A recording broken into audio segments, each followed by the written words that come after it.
Hello everyone, it's Joe from the Picky Painters in Berea, Ohio. I just wanted to jump on today and make another quick video. Hopefully you're not getting tired of hearing from me. But so I just want to go over the top 5 problems that you can have with your kitchen cabinet painting or kitchen cabinet refinishing project.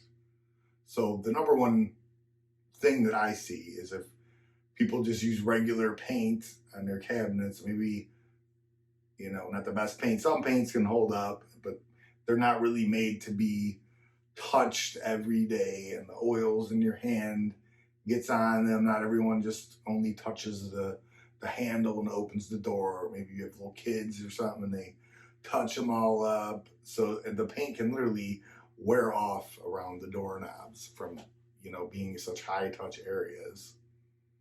But that's usually solved when you use, a good enough product. We use an actual KCMA certified product made for kitchen cabinets. So it's rated against, the touching, hot and cold conditions. They test it against staining. It's rated for water. That's why if you look in your kitchen now, if you open the doors under your sink, you'll usually find a round sticker with blue letters on it that says KCMA certified, which is a company that tests the quality of cabinets, and the coating is a major part of that.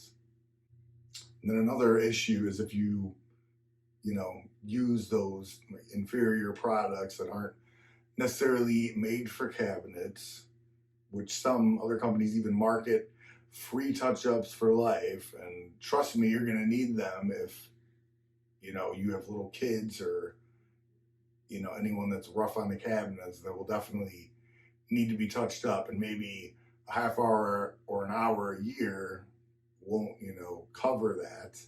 And normally it's not gonna match properly. So you could check these warranties. It's not going to be guaranteed that the paint color is going to match perfectly, just because products fade and change over time. Especially if it's a color, it's not going to normally match up well. They just don't hold up over time, and maybe the can or whatever doesn't get mixed up enough. The tint settles, whatever happens, it just does not normally touch up well. So that's another issue, is you don't want to be touching up every year. That's not a good thing. And then another problem I see a lot is paint that's not fully cured. Now this is real common with dark colors, especially blacks or deep blues or a deep red maybe, which is uncommon for cabinets. But so there's so much, so you buy paint and most people know flat, satin, semi-gloss, but there's also white base, medium base, deep base, extra deep base, which just means that there's less paint in the can, so they add more color to get really dark color. But that tint is not the actual product, so it affects some products other than more and slows the curing process. So I've experienced and heard from other pros, I won't mention the specific products, but where they painted a sample door in a black color, and 3 months later the paint still was not fully cured, which means it's still kind of soft, where you could take your fingernail and kind of dig into it, which is similar to like how a lot of exterior paints stay like that, because it's more durable over time, and maybe the sun and whatever the chemistry and science is behind it. But that's not a good thing when it comes to your kitchen cabinets. You want something that's going to dry really hard and have like a really good film barrier. So the stuff we use, we actually have to mix together, and it's a 24-hour cure time. So the stuff dries like concrete. You're not going to be able to stick your fingernail into it once it's fully cured. So that's one of the other major issues that you can have with cabinets. That's the number 3 reason.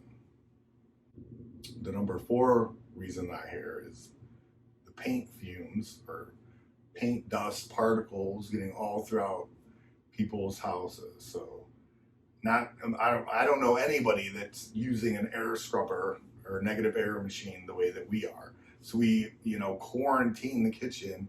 We use an air scrubber that moves 1,000 cubic feet of air per minute, to where you could literally stand right outside the doorway that we have, and you won't even smell the fumes from our product, because it's all getting sucked right out and going out of your home through that air scrubber.